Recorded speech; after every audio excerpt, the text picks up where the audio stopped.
നമ്മൾ കഴിഞ്ഞ ആഴ്ച ചിന്തിച്ചു കൊണ്ടിരുന്നത് എന്താണ്? എല്ലാവരും രക്ഷിക്കപ്പെട്ടവരാണോ എന്ന വിഷയത്തെക്കുറിച്ചാണ് നമ്മൾ ചിന്തിച്ചു കൊണ്ടിരുന്നത്. അതിൻ്റെ 4-ാമത്തെ ഭാഗത്തിലേക്ക് ഇന്ന് നമ്മൾ കടന്നു വന്നിരിക്കുകയാണ്.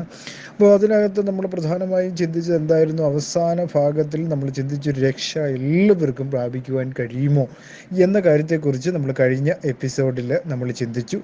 ഇന്ന് നമ്മൾ പ്രധാനമായിട്ടും ചിന്തിക്കാൻ പോകുന്നത് രക്ഷ സൗജന്യം എന്നുള്ള വിഷയത്തെക്കുറിച്ചും അതുപോലെ തന്നെ രക്ഷയ്ക്കായുള്ള വാഞ്ചയെക്കുറിച്ചുമുള്ള കാര്യത്തെക്കുറിച്ച് നമ്മൾ ചിന്തിക്കും.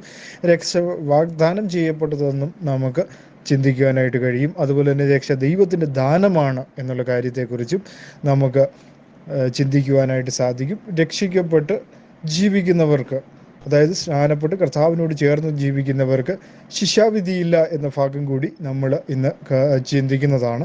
ദൈവകൃപയാൽ നമുക്ക് അതിനെ സഹായിക്കട്ടെ എന്ന് ഓർത്തുകൊണ്ട് ഞാനൊരു വചനം വായിച്ചുകൊണ്ട് ഇന്ന് ആരംഭിക്കുവാനായിട്ട് പോവുകയാണ്. യെശയ്യാവിൻ്റെ പുസ്തകം 55-ാം അധ്യായം അതിലെ 1-ാമത്തെ വാക്യം വായിക്കുകയാണ്. യെശയ്യാവിൻ്റെ പുസ്തകം 55-ാം അധ്യായം അതിൻ്റെ 1-ാമത്തെ വാക്യം. അല്ലയോ ദാഹിക്കുന്ന ഏവരും ദ്രവ്യമില്ലാത്തവരുമായുള്ളവരെ, വെള്ളത്തിന് വരുവിൻ, വന്ന് വാങ്ങി തിന്നുവിൻ. നിങ്ങൾ വന്ന് ദ്രവ്യവും വിലയും കൂടാതെ വീഞ്ഞും പാലും വാങ്ങിക്കൊള്ളുവിൻ എന്ന് അവിടെ രേഖപ്പെടുത്തിയിരിക്കുകയാണ്. യെശയ്യാവിൻ്റെ പുസ്തകം 55-ാം അധ്യായം 1-ാമത്തെ വാക്യമാണ് നമ്മളോട് ഇന്ന് കർത്താവിൻ്റെ ആത്മാവ് സംസാരിച്ചത്. നമ്മൾ കാണുമ്പോൾ അവിടെ രേഖപ്പെടുത്തിയിരിക്കുകയാണ്, അല്ലയോ ദാഹിക്കുന്ന എല്ലാവരും. അപ്പം രക്ഷയ്ക്കായി നമ്മൾ എന്ത് ചെയ്യണം? ഒരു ദാഹമുള്ളവരായിരിക്കണമെന്ന് ദൈവാത്മാവ് ആഗ്രഹിക്കുന്നു എന്നുള്ളതാണ് നമ്മൾ മനസ്സിലാക്കേണ്ട പ്രധാനപ്പെട്ട കാര്യം. അല്ലയോ ദാഹിക്കുന്ന, അല്ലയോ എന്നവിടെ രേഖപ്പെടുത്തിയിരിക്കുന്നു. ആ അല്ലയോ എന്ന് പറയുമ്പോൾ അവിടെ യഹൂദന്മാർക്കായാലും വിജാതീയർക്കായാലും എന്താണ്, ഇപ്പോഴായാലും വരുവാനുള്ള കാലത്തിലായാലും ക്രിസ്തുവിൽ വിശ്വസിക്കുന്ന എല്ലാവർക്കും എന്താണ് ലഭിക്കുന്ന കൃപയും മധുര വാഗ്ദാനങ്ങളും നിറഞ്ഞ് ഒരു മഹത്തായ ഒരു കാര്യമാണ് അവിടെ എഴുതിയിരിക്കുന്ന അല്ലയോ. അപ്പോൾ എല്ലാവരെയും ഉദ്ദേശിക്കുന്നു ദൈവാത്മാവ്, എല്ലാവരെയും ഉദ്ദേശിക്കുന്നു എന്നുള്ള കാര്യമാണ് അവിടെ നമുക്ക് കാണുവാനായിട്ട് സാധിക്കുന്നു. അവിടെ ദാഹിക്കുന്ന ഏവരും, വളരെ ശ്രദ്ധിക്കേണ്ട ഒരു വാക്കാണ് ദാഹിക്കുന്ന ഏവരും.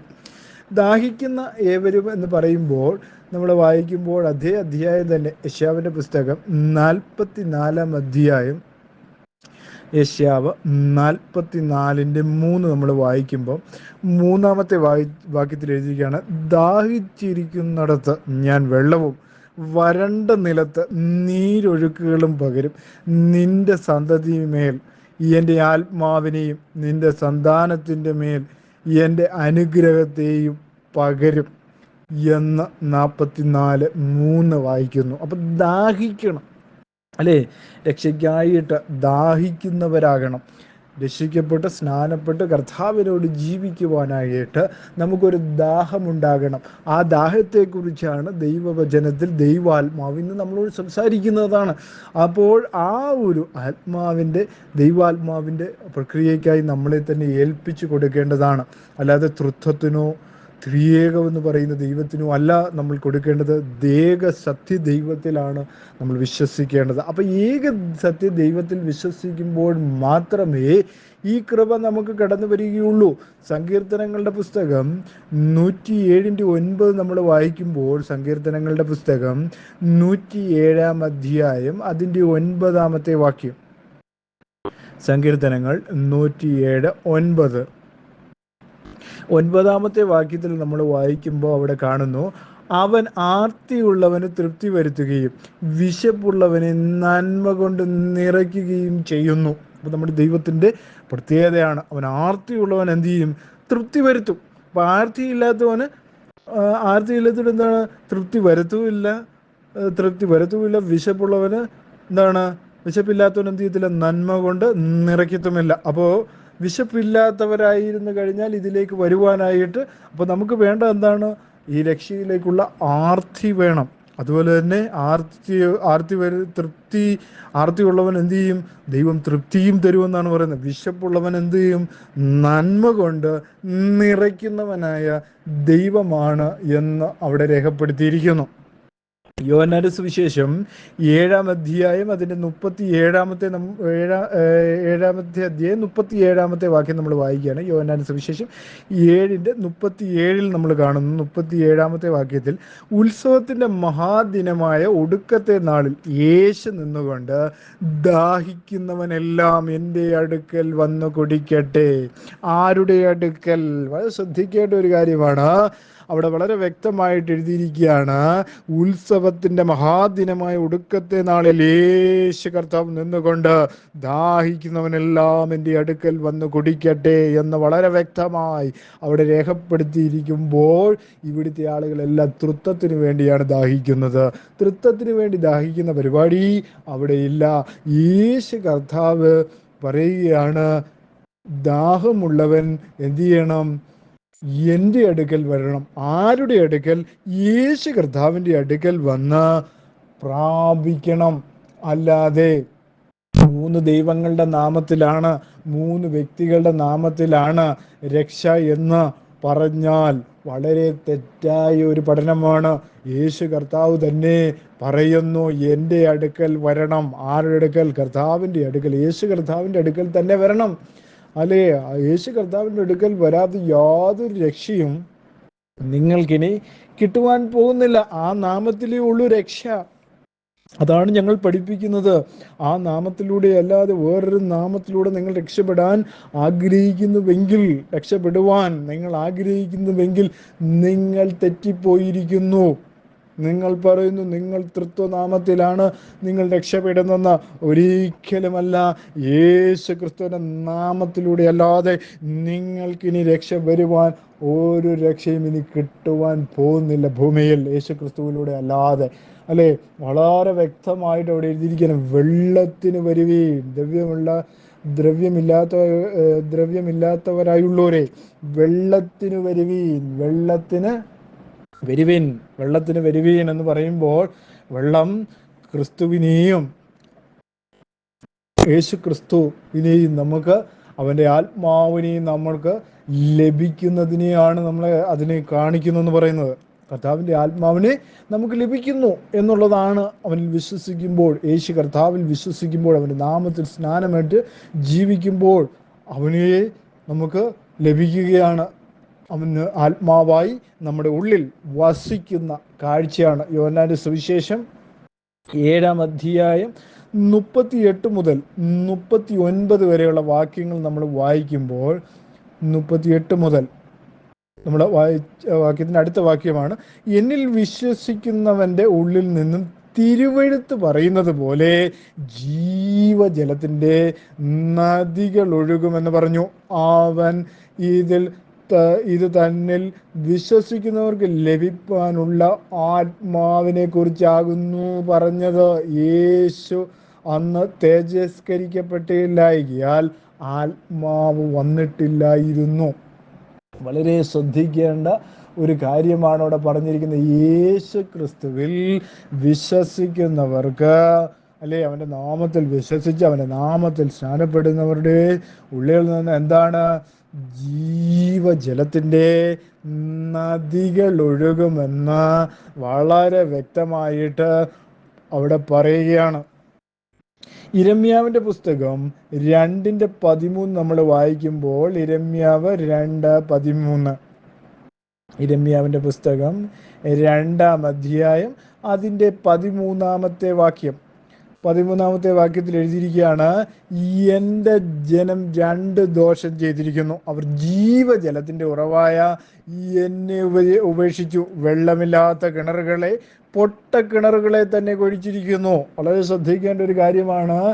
യേശു കർത്താവിനെ അന്വേഷിക്കാതെ തൃത്വത്തിൻ്റെ പുറകെ പോകുന്നവരുടെ അവസ്ഥയാണ് ഈ പറഞ്ഞു വരുന്നത്. വളരെ ശ്രദ്ധിക്കേണ്ട ഒരു കാര്യമാണ്. യേശു ക്രിസ്തു ഇല്ലാതെ രക്ഷ പ്രാപിക്കാമെന്ന് പല ആളുകളും ചിന്തിക്കുന്നു. തൃത്വമാണ്, 3 ദൈവങ്ങളുടെ നാമത്തിലാണ് രക്ഷയെന്ന് ചിന്തിക്കുന്ന സഹോദരങ്ങൾക്ക് വേണ്ടിയുള്ള ദൈവാത്മാവ് പറയുന്ന കാര്യമാണിന്നത്. ദൈവാത്മാവിൻ്റെ സന്ദേശമാണിത്. കാരണം എന്താണ്?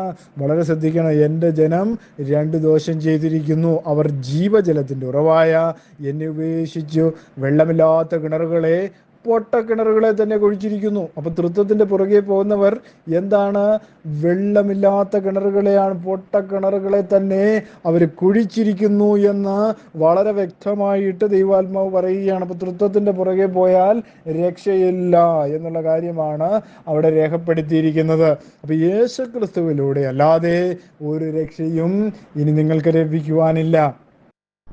യിരെമ്യാവിന്റെ പുസ്തകം 17-ാം അധ്യായം അതിൻ്റെ 13-ാമത്തെ വാക്യത്തിലേക്ക് വരുമ്പോൾ 13-ാമത്തെ വാക്യത്തിൽ എഴുതിയിരിക്കുകയാണ്, ഇസ്രായേലിന്റെ പ്രത്യാശയായ യഹോവേ, നിന്നെ ഉപേക്ഷിക്കുന്ന ഏവരും ലജ്ജിച്ചു പോകും.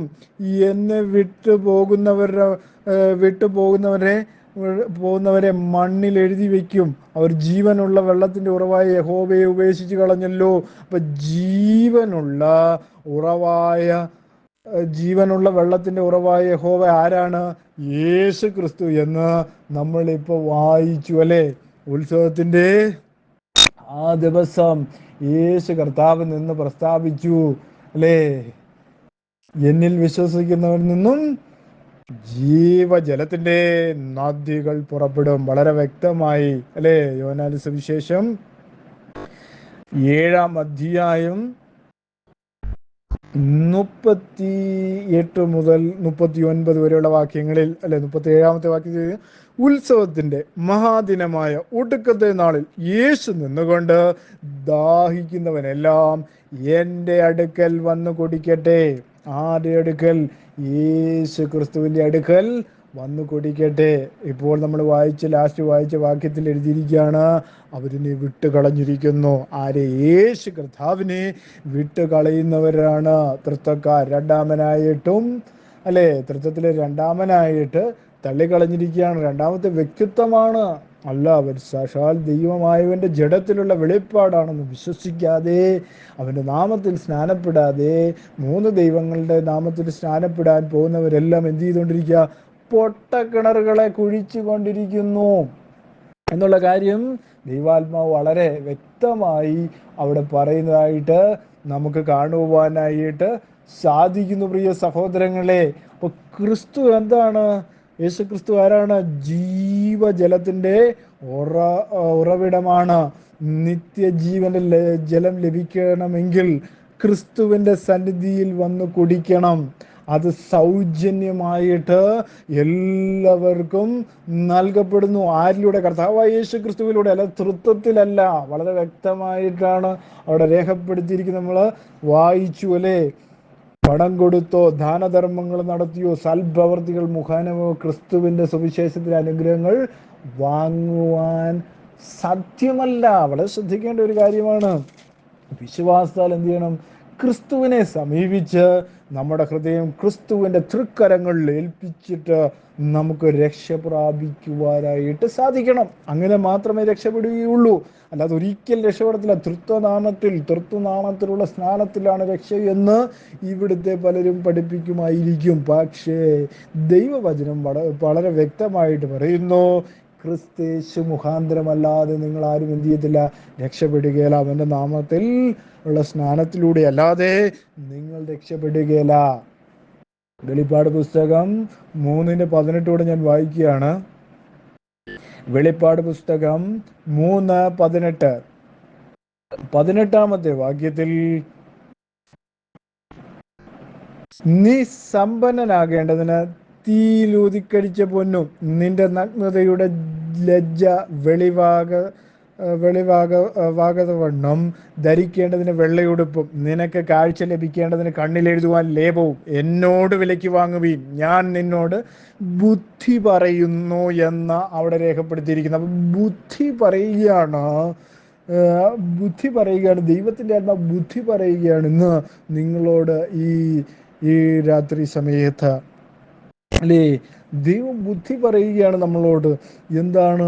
നിങ്ങൾ ബുദ്ധി ഉപയോഗിക്കണം. കാരണം ആരുടെ നാമത്തിലാണ് രക്ഷ? അല്ലേ? ലോകബുദ്ധിയിൽ നിങ്ങൾ ചിന്തിക്കുമ്പോൾ 3 ദൈവങ്ങളുടെ നാമത്തിലാണ് രക്ഷ, ഒരിക്കലുമല്ല 3 വ്യക്തിത്വങ്ങളുടെ നാമത്തിലാണെന്ന് പറഞ്ഞു പഠിപ്പിക്കുക. ആ നാമത്തിലാണ് രക്ഷയെന്ന് പഠിപ്പിക്കുക. വളരെ തെറ്റായ പഠനം. ദൈവവചനം പറയുന്നു യേശു ക്രിസ്തുവിൻ്റെ നാമത്തിൽ മാത്രമേ രക്ഷയുള്ളൂ, വേറൊരുത്തനിലും രക്ഷയില്ല എന്ന് വളരെ വ്യക്തമായി രേഖപ്പെടുത്തി വച്ചിരിക്കുന്നത് നമുക്ക് കാണുവാൻ കഴിഞ്ഞു ദൈവവചനത്തിൽ, അല്ലേ? അപ്പോൾ നമ്മൾ മനസ്സിലാക്കേണ്ടതാണ്, വന്ന് വാങ്ങി തിന്നുവേൻ, നിങ്ങൾ വന്ന് ദ്രവ്യവും വിലയും കൂടാതെ വീഞ്ഞും പാലും വാങ്ങിക്കൊള്ളുവിൻ. അത് വളരെ ശ്രദ്ധിക്കേണ്ട കാര്യം. നിങ്ങൾ വന്ന് ദ്രവ്യവും വിലയും എന്ന് പറയുമ്പോൾ സുവിശേഷത്തിൻ്റെ അനുഗ്രഹങ്ങൾ ദൈവകൃപയാൽ സൗജന്യമായി നൽകപ്പെടുന്നു. അവൻ്റെ നാമമായ യേശു ക്രിസ്തുവിൻ്റെ നാമത്തിലൂടെ എന്ന് നമ്മൾ റോമർക്ക് എഴുതിയ ലേഖനം 3-ാം അധ്യായം അതിൻ്റെ 3-ന്റെ-24 നമ്മൾ വായിക്കുമ്പോൾ, റോമർക്ക് എഴുതിയ ലേഖനം 3-ാം അധ്യായം അതിൻ്റെ 24-ാമത്തെ വാക്യം, 24-ാമത്തെ വാക്യത്തിൽ എഴുതിയിരിക്കുകയാണ്, അവൻ്റെ കൃപയാൽ ക്രിസ്തയേശുവിങ്കലിലെ വീണ്ടെടുപ്പ് മൂലം സൗജന്യമായത്രേ നീതീകരിക്കപ്പെടുന്നത്. അതായത് ദൈവത്തിൻ്റെ ജഡത്തിലുള്ള വെളിപ്പാടായ യേശു ക്രിസ്തുവിലൂടെയുള്ള രക്ഷ, അത് സൗജന്യമായി നമ്മൾ നീതീകരിക്കപ്പെടുന്നു എന്നവിടെ രേഖപ്പെടുത്തിയിരിക്കുന്നു. അതുപോലെ റോമർക്ക് എഴുതിയ ലേഖനം 6-ാം അധ്യായം 23-ാമത്തെ വാക്യത്തിൽ രേഖപ്പെടുത്തിയിരിക്കുക. 23-ാമത്തെ വാക്യത്തിൽ 6:23 എഴുതിയ, പാപത്തിൻ്റെ ശമ്പളം മരണമത്രേ, ദൈവത്തിൻ്റെ കൃപാവരമോ നമ്മുടെ കർത്താവായ യേശു ക്രിസ്തുവിൽ നിത്യജീവൻ തന്നെ. അപ്പോൾ കർത്താവായ യേശു ക്രിസ്തുവിലൂടെ അല്ലാതെ ഇനി നിങ്ങൾക്ക് സൗജന്യമായ ഒരു രക്ഷയും ലഭിക്കുവാൻ പോകുന്നില്ല. തൃത്വത്തിൻ്റെ നാമത്തിൽ ഒരു രക്ഷയും നിങ്ങൾക്ക് കിട്ടുവാൻ പോകുന്നില്ല എന്ന് വളരെ വ്യക്തമായിട്ട് ഈ വചനം നമ്മളോട് സംസാരിച്ചു കൊണ്ടിരിക്കുന്നു. എഫേസ്യർക്ക് എഴുതിയ ലേഖനം 2-ാം അധ്യായം 8 മുതൽ 9 വരെയുള്ള വാക്യങ്ങൾ, കൃപയാലല്ലോ നിങ്ങൾ വിശ്വാസം മൂലം രക്ഷിക്കപ്പെട്ടിരിക്കുന്നു, അതിന് നിങ്ങൾ കാരണമല്ല, ദൈവത്തിൻ്റെ ദാനമത്രയാകുന്നു, ആരും പ്രശംസിക്കാതിരിപ്പാൻ പ്രവൃത്തികളും കാരണമല്ല. വളരെ വ്യക്തമായി അവിടെ രേഖപ്പെടുത്തിയിരിക്കുകയാണ്, പ്രവൃത്തികൾ അതിന് കാരണമല്ല. ഒന്നാമത്തെ, ആരും പ്രശംസിക്കാതിരിപ്പാൻ എന്താണ്? പ്രവൃത്തികളും കാരണമല്ല എന്നവിടെ രേഖപ്പെടുത്തിയിരിക്കുന്നു. അപ്പം നമ്മുടെ ഒരു പ്രവൃത്തികൾ കൊണ്ടല്ല ദൈവം നമ്മെ എന്ത് ചെയ്യുന്നത്? രക്ഷിക്കുന്നത്. ദൈവം നമ്മൾ യേശുക്രിസ്തുവിൽ വിശ്വസിക്കുന്നത്, യേശുക്രിസ്തുവിൻ്റെ നാമത്തിൽ നമ്മൾ വിശ്വസിക്കുന്നു, ദൈവത്തിൻ്റെ നാമമായ യേശുക്രിസ്തുവിൻ്റെ ആ നാമത്തിൽ നമ്മൾ വിശ്വസിക്കുമ്പോൾ ആ നാമത്തിൽ നമുക്ക് എന്ത് ചെയ്യുന്നു?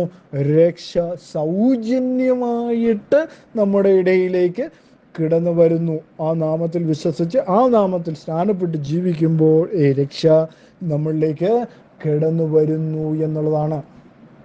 തിത്തോസിൻ്റെ ലേഖനം നമ്മൾ വായിക്കുമ്പോൾ, തിത്തോസിൻ്റെ ലേഖനം 3-ാം അധ്യായം 3 മുതൽ 7 വരെയുള്ള വാക്യങ്ങൾ,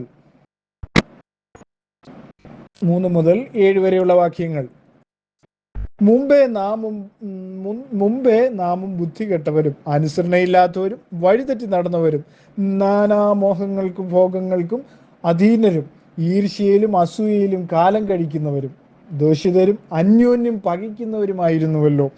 എന്നാൽ നമ്മുടെ രക്ഷിതാവായ ദൈവത്തിൻ്റെ ദയയും മനുഷ്യപ്രീതിയും ഉദിച്ചപ്പോൾ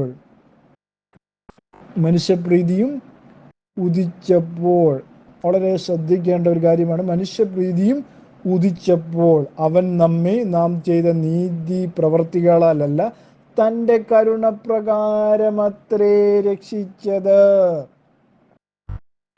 അതെ, അവിടെ 2 പേരുണ്ടോ? അവിടെ 2 പേരില്ല. ദൈവത്തിൻ്റെ കരുണ, ആ കരുണ കൊണ്ട് നമ്മൾ രക്ഷപ്പെട്ടു, അല്ലേ? നമ്മൾ എങ്ങനെയുള്ളവരായിരുന്നു എന്നാണ്? മുമ്പേ നാം മുമ്പേ ബുദ്ധി കെട്ടവരായിരുന്നു, അനുസരണയില്ലാത്തവരായിരുന്നു, വഴിതെറ്റി നടന്നവരായിരുന്നു, നാനാമോഹങ്ങൾക്കും ഭോഗങ്ങൾക്കും അധീനരും ഈർഷ്യയിലും അസൂയയിലും കാലം കഴിക്കുന്നവരും ദേഷിതരും അന്യോന്യം പകയ്ക്കുന്നവരുമായിരുന്നല്ലോ. എന്നാൽ നമ്മൾ ശ്രദ്ധിക്കേണ്ട ഒരു കാര്യം, നമ്മുടെ രക്ഷിതാവായ ദൈവത്തിൻ്റെ ദയയും മനുഷ്യപ്രീതി ഉദിച്ചപ്പോൾ, നമ്മുടെ രക്ഷിതാവായ ദൈവം ആരാണ്?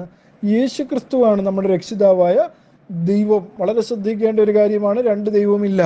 വളരെ ശ്രദ്ധിക്കേണ്ട ഒരു കാര്യം, നമ്മുടെ രക്ഷിതാവ് പിതാവായ ഒരു ദൈവവും പുത്രനായ ഒരു ദൈവവും നമുക്കില്ല. നമുക്കൊരു രക്ഷകനും ഒരു ദൈവമേ, ഒരു രക്ഷിതാവേ ഉള്ളൂ. ഒരു രക്ഷിതാവും ഒരു ദൈവമേ നമുക്കുള്ളൂ. അത് നമ്മൾ മനസ്സിലാക്കേണ്ട ഒരു വലിയൊരു കാര്യമാണ്. അവൻ്റെ മനുഷ്യപ്രീതി ഉദിച്ചപ്പോൾ, ദൈവവും മനുഷ്യപ്രീതി.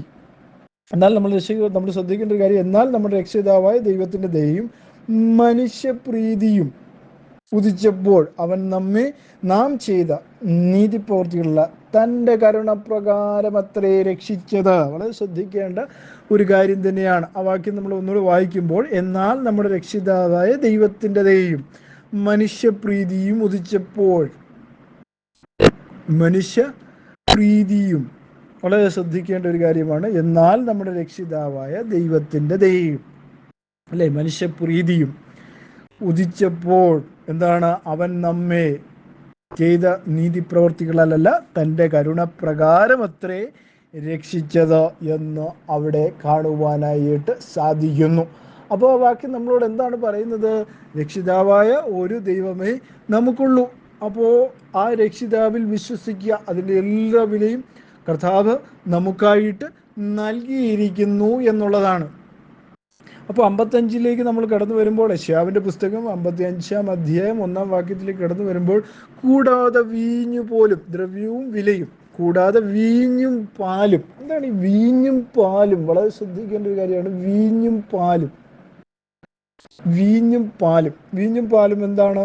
സുവിശേഷത്തിൽ ലഭ്യമാകുന്ന സമൃദ്ധിയായ അനുഗ്രഹങ്ങളെയാണ് ഇത് സൂചിപ്പിക്കുന്നത്. അപ്പോൾ ദൈവീകമായ നന്മകളെ ഇത് സൂചിപ്പിക്കുന്നു, അല്ലേ? അപ്പോൾ ഇന്നത്തെ പോസ്പിരിറ്റി പഠിപ്പിക്കുന്ന, അല്ലെങ്കിൽ സമൃദ്ധിയുടെ സുവിശേഷകർ പഠിപ്പിക്കുന്ന പോലെ വലിയ കാറ് വീട്ടിൽ വരും, വലിയ വീടൊക്കെ നിങ്ങൾ വെക്കും, ഭയങ്കരമായ അമേരിക്കയ്ക്ക് പോകും, ഇങ്ങനെ പല കാര്യങ്ങളുമൊക്കെയാണ് അവരുടെ ഇതിനകത്ത് വരുന്നത്. അതിപ്പം ദൈവത്തിൻ്റെ ഇഷ്ടമാണ് ഏതൊക്കെ നമുക്ക് നൽകണമെന്നും ഏതൊക്കെ തരണമെന്നും ഒക്കെ തീരുമാനിക്കുന്നു. ഒരു സുവിശേഷകൻ പറഞ്ഞിട്ടല്ല നിങ്ങളുടെ വീട്ടിൽ സമ്പത്ത് വരുന്നത്. ദൈവത്തിൻ്റെ ഇഷ്ടമാണ്. ദൈവം നിങ്ങൾക്ക് എന്തൊക്കെ തരുവാൻ ആഗ്രഹിക്കുന്നു അതെല്ലാം ദൈവം തരും. ഭൗതികമായ കാര്യങ്ങളും, അത് ഭൗതികമായ കാര്യങ്ങളെക്കാൾ ഏറ്റവും കൂടുതൽ പ്രാധാന്യം നമ്മൾ കൊടുക്കേണ്ടത് എന്തിനാണ്? ആത്മീയ അനുഗ്രഹങ്ങൾക്കാണ്. ഭൗതികം എപ്പോഴും സെക്കൻഡറി, അതായത് രണ്ടാമത്തെ കാര്യമായി അതിനെ കാണേണ്ട ഒരു കാര്യം തന്നെയാണ്. അതുകൊണ്ട് ഈ ദിവസങ്ങളിൽ നമ്മൾ എന്ത് ചെയ്യണം? ദൈവവചനത്തിൽ കൂടുതലായി ശ്രദ്ധ ചെലുത്തിക്കൊണ്ട് ദൈവാത്മാവിൽ മുന്നോട്ട് പോകുവാൻ നിങ്ങളെ തന്നെ നിങ്ങൾ തയ്യാറാക്കുമ്പോൾ ആ രക്ഷ നിങ്ങളെ സഹായിക്കുക തന്നെ ചെയ്യും എന്നുള്ള കാര്യമാണ് നമുക്ക് മനസ്സിലാക്കുവാനായിട്ട് സാധിക്കുന്നു, പ്രിയ സഹോദരങ്ങളെ. അപ്പം ദൈവത്തിലുള്ള രക്ഷയിൽ നമ്മൾ എന്ത് ചെയ്യണം? എന്നും ആശ്രയിച്ച് ജീവിക്കുന്നവരായിരിക്കണം. അപ്പോൾ ആ രക്ഷയ്ക്കായിട്ടാണ് നമ്മൾ എന്ത് ചെയ്യണം? എല്ലാ കാലത്തും കർത്താവിൽ വിശ്വസിക്കേണ്ടതും, അല്ലേ? നമ്മൾ ആ രക്ഷയ്ക്ക് വേണ്ടി ആണ് നമ്മൾ എല്ലാ കാലത്തും എന്ത് ചെയ്യേണ്ടത്? ജീവിക്കേണ്ടത് എന്നുള്ള കാര്യം നമ്മൾ എന്ത് ചെയ്യരുത്? മറന്നു പോകരുത് എന്നുള്ള കാര്യം ഞാൻ ഓർമ്മിപ്പിക്കുകയാണ്. അപ്പോൾ നമ്മളെപ്പോഴും എന്ത് ചെയ്യണം? ദൈവത്തിൽ തന്നെ വിശ്വസിക്കണം. ആ രക്ഷയ്ക്കായിട്ട് തന്നെ മുന്നോട്ട് പോകുന്നവരായിരിക്കണം. അതിനുവേണ്ടി ഈ വചനം നിങ്ങളെ സഹായിക്കട്ടെ എന്ന് ഓർപ്പിച്ചുകൊണ്ട് ഇന്നത്തെ വചന സന്തോഷ ഞാനിവിടെ അവസാനിപ്പിക്കുകയാണ്. ഞാൻ നിങ്ങൾക്ക് വേണ്ടി പ്രാർത്ഥിക്കുവാൻ പോകുന്നു. മഹാപരിശുദ്ധനും നിത്യനുമായ ദൈവമേ, ഈ സമയത്തിനായി സ്തുതിക്കുന്നു. വചനം കേട്ട എല്ലാവരെയും കർത്താവ് വാഴ്ത്തി അനുഗ്രഹിക്കണമേ എന്ന് പ്രാർത്ഥിക്കുന്നു. ഇതിൽ അഡ്മിന്മാരെ ഇതിന് അവസരം തന്ന എല്ലാവരെയും ഓർത്ത് ഞാൻ പ്രാർത്ഥിക്കുന്നു. എല്ലാ അഡ്മിന്മാരെയും അനുഗ്രഹിക്കണം. അതുപോലെ തന്നെ രോഗികളായിട്ട് ഭാരപ്പെടുന്ന എല്ലാവർക്കും പൂർണ്ണമായ സൗഖ്യവും വിടുതലും കർത്താവ് കൽപ്പിക്കണമേ എന്ന് പ്രാർത്ഥിക്കുന്നു. പ്രാർത്ഥന സ്വർഗം ശ്രദ്ധ വെച്ച് കേട്ട് ഞാൻ സ്തോത്രം, മാനവും മഹത്വം ഭജന എടുക്കണം. എല്ലാം യേശു ക്രിസ്തുവിൻ്റെ ധന്യമുള്ള നാമത്തിൽ തന്നെ. ആമേൻ, ആമേൻ, സ്തോത്രം.